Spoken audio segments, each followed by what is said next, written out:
Derek, what was the key to unlocking the explosive plays against the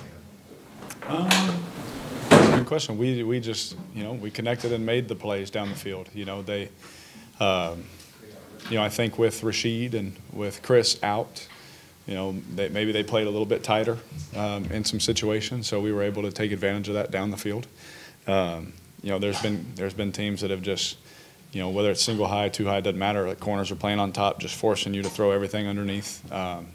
But this game was not the case. They were kind of underneath, and safeties were low on some things, trying to cut crossers and things like that. So, every game is different, and every team, plays things. No matter what they show on film, they can play things differently during the game. And so, our guys did a great job of just adjusting to the cut safeties and being able to connect on those. I thought, MVS making those plays down the field for us really just opened things up, and he sparked us for sure. Hey, Derek, you spent a year with James. What was he like as a teammate, and what do you think this game is going to be? He's one of the greatest teammates I've ever had in my life. I love Jameis. I texted him the week, when he hit, the game winner and all that. I said, man, couldn't happen to a better person. He's amazing teammate, amazing friend he was to me, in our time here. And I always root for him. He's a guy that you just always root for, and very happy, for him. He never wants someone to get hurt to have that opportunity happen, but I'm happy for him to have an opportunity, obviously.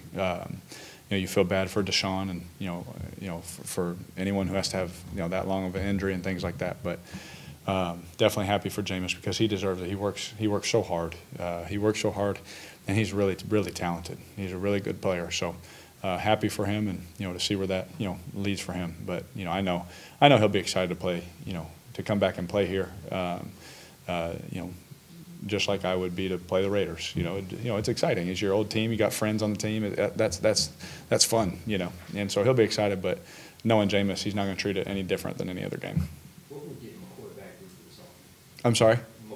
What would get McCoy back into this offense, Eric? Well, oh man, just his leadership. His ability to communicate when things aren't as scouted. His recall, just on. His experience, just being able to make sure he knows, oh, that's not a good call, make this call. He can fix problems on the fly. Things that no one will ever see, no one will ever know. Just handling the unscouted looks, handling those things, and then winning his matchups. The ability to get to the second level, third level, and make blocks. Like I said, you don't ever, when someone gets hurt, you don't just replace that person because they bring a certain way about them and skill set to be that guy. But guys stepped in and played really good football for us. But anytime you get somebody back, you're excited for what they're able to bring as well. Is it hard to qualify the center's importance to the offense? I mean, like a lot of guys, you'd see like a tackle and be like, oh, well, yeah, big pass rusher or whatever, but like a center is responsible for so much stuff. Yeah. Leadership and everything. 100%. I would think it would never be something like, if you have a fantasy team, you would never understand why he's important. Like you would never understand, unless you're playing Madden. You need someone with a good rating, I guess. You need him. But just to the naked eye, if you're just watching the game, you would never. Unless he gets just run over, no one ever talks about the center, but what he is able to do for us and some of the blocks we ask him to get to and reach, and I've only been around a couple guys that can do some things that he can do, and him, Rodney Hudson's one of them. I'll stop naming people if someone gets upset, but just the things he's able to do and the way he's able to communicate, and like I said, the unscouted looks, the stuff that you don't practice, that someone throws a wrench at you, he feels the pressure coming. We didn't talk about that, but he fixes it, and really then our time on task together, just the repetitions, the blitzes, us watching it together, the blitz meeting, we sit next to each other, watching it, communicate and see it the same way. Those reps that we've, put in the bank, those things, those are like gold, because then it comes up in a game and you do it. And so, like I said before, I thought our guys handled that stuff really well. But, for a quarterback, it's nice when he's there, because, you know exactly what you're getting. You know exactly, that he knows the calls to make and all those things to put everyone else on the same page to do their job. Y'all ran more play action this past week, and you have really since weeks 1 or 2, I think. Why was that such a heavy part of y'all's game plan? What made it work this past week? Yeah, that's a good question. It'd probably be a better question for Clint. But for me, some of those games, you look at, how, it's hard for me to remember off the top of my head those past games, but, how were those games flowing? How was the run game going? How was our play actions off the runs we were running? If the runs we were running weren't the best, then those play actions probably won't mean anything to the safeties. Different, so many variables in just whatever game. And so, I just thought, I thought I can speak for this last game. We ran the ball efficiently on some runs, and then the play actions looked very similar. And that's what works. And so, for us, when you hit one, it kind of gives you confidence for the next one. And so it's on us as players when Clint calls them. Let's hit them. And if the big play's not there, let's make a good decision and keep the ball moving so he still has confidence to call the next one. And so it goes both ways. Schematically, does it look good based on what we're seeing, and then also, are we as players executing, the run plays so the play action looks good? I guess a better way of asking that is if it was like a point of emphasis this past week. I mean, you guys did it on the first play of the game, Taysom. Yeah. A couple other ones on the first drive, I think.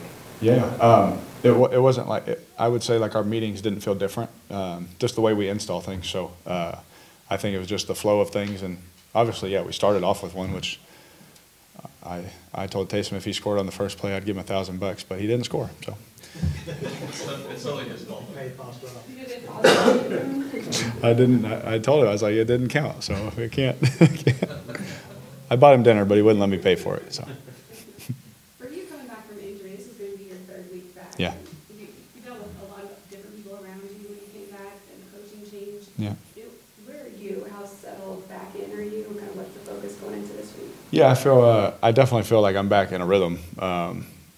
Definitely, definitely the first half of the first game felt weird, felt rusty, which is crazy because I was around the game. I'm in the meetings, I'm seeing the plays, all this talking about it with the guys, and that does not ever do justice for playing, standing in that position in that pocket and playing. And so, still correcting things, but I definitely feel more in a rhythm now, like back in it. And so, one thing about professional football, it just keeps moving.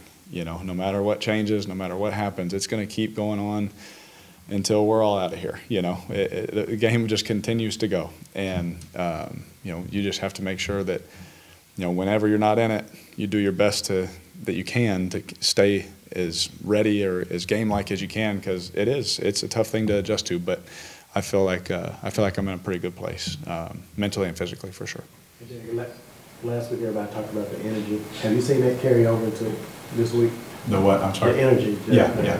For Riz. Yeah, absolutely. Yeah, that was one of the challenges that we emphasized as players, and Riz emphasized to us is, can we do it again? Can you bring that same joy? Can you bring that same excitement and same locked in nature to your craft? And so just having that laser-like focus, making sure we're eliminating any distractions that we can.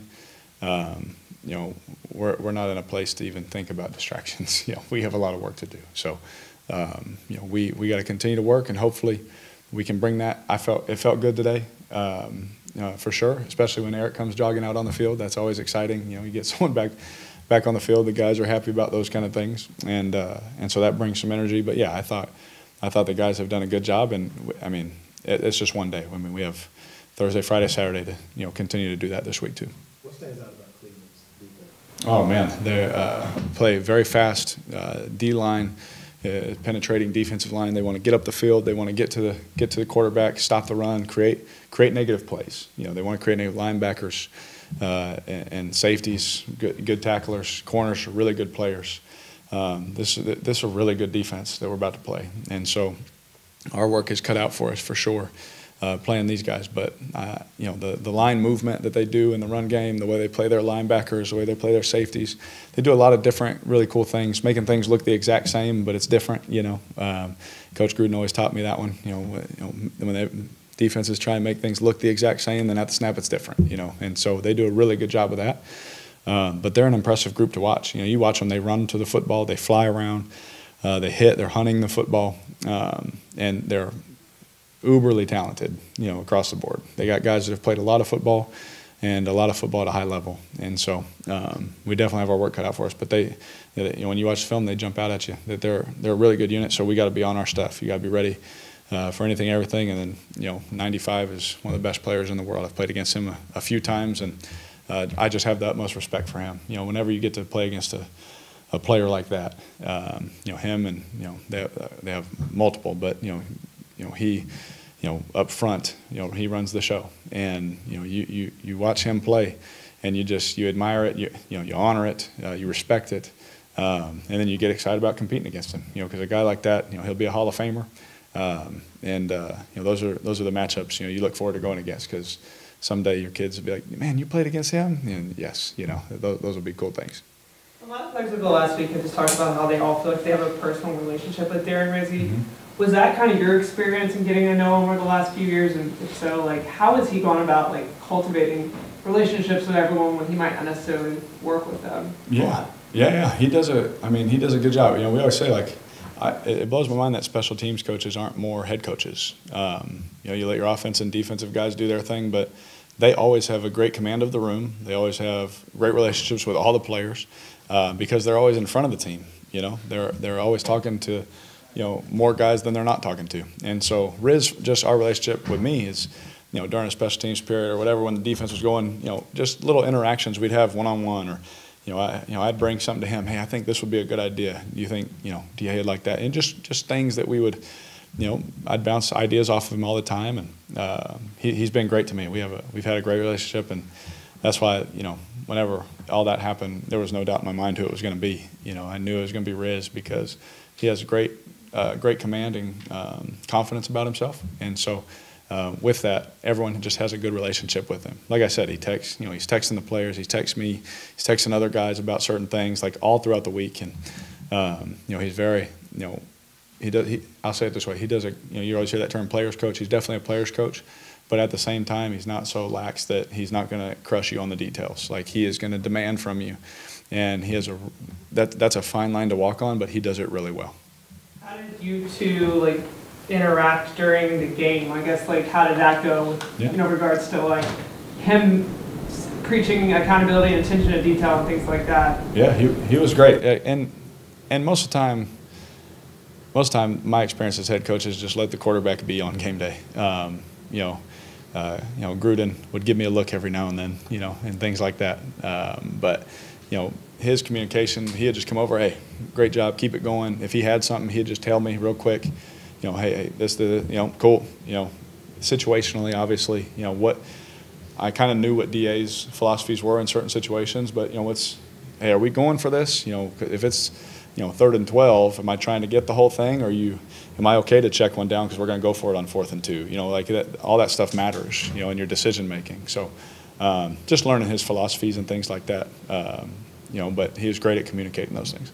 On the receiving corps, just it seems like you've had upheaval at different times at every position group, but with Chris and Sheed out, how are you trying to, would you say you're trying to kind of bridge the experience and the chemistry gap with all the young guys in the receiver corps that are having to do stuff now?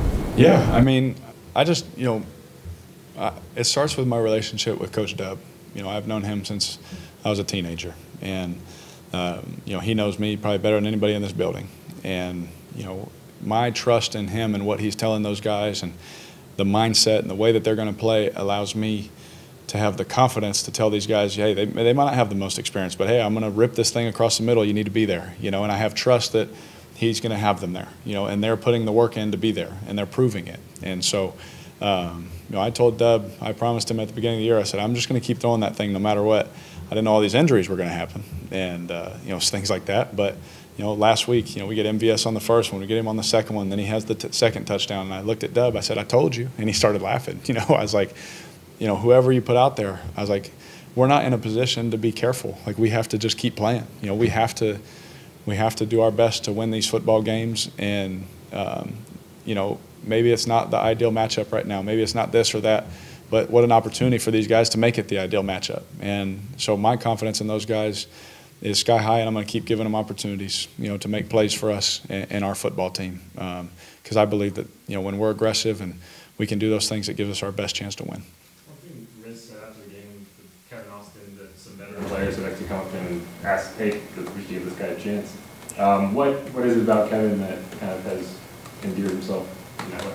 He since day one, his work ethic's been unbelievable. Like, he literally, you know, we probably all know somebody like this where they just come in every day, they're quiet, but you know that all of their work is going to get done at a high level, at a high effort, and no one's going to praise them, no one's even gonna, you're just thankful that they're there, you know.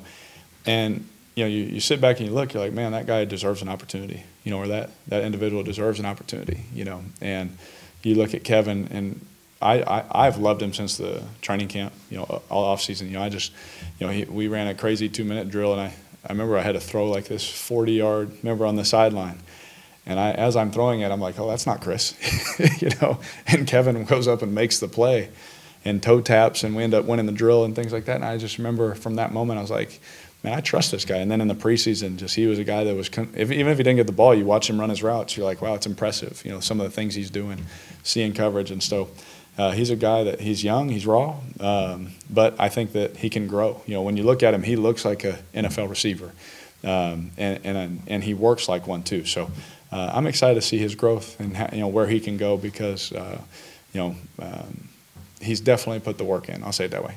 There was a big microscope on Trevor Penning coming into the year. Yeah. A lot of questions about him. How have you seen him handle that, navigate that into this season? Well, you know, the hard thing is with injuries, you know, you sit back and you see, you know, what year is he in, but, you know, really how much practice has he had? How many games has he had? You know, he didn't really have a lot of experience. And so I've just been really proud of his work ethic. I think he's having a lot of fun with this group of O-linemen. I think he's having a lot of fun with these coaches. You know, they very demanding of him, just like they are all of us. But I think he believes in them. You know, I can see that in him. I see a bounce in his step. I see a smile on his face. You know, not on the football field, but, you know, in the building. You know, you see this. It looks like he's having fun playing football. And is it all perfect? No, it's not all perfect, but he's getting better, you know, and he's working at it. And, you know, I've been really impressed with him, and I think he's played good football for us. And so I'm very proud of Trevor, and he knows that. I tried my best all last year, too. I was like, man, you said, don't get down on yourself. Don't get frustrated, man. You barely played. Just keep working. It's going to work out. And he has the talent, he has the ability, and he has the work ethic, and surely we've seen him, you know, continually play better, and I think that's exciting for our whole building and for our fans, for sure. Good. Thank you all.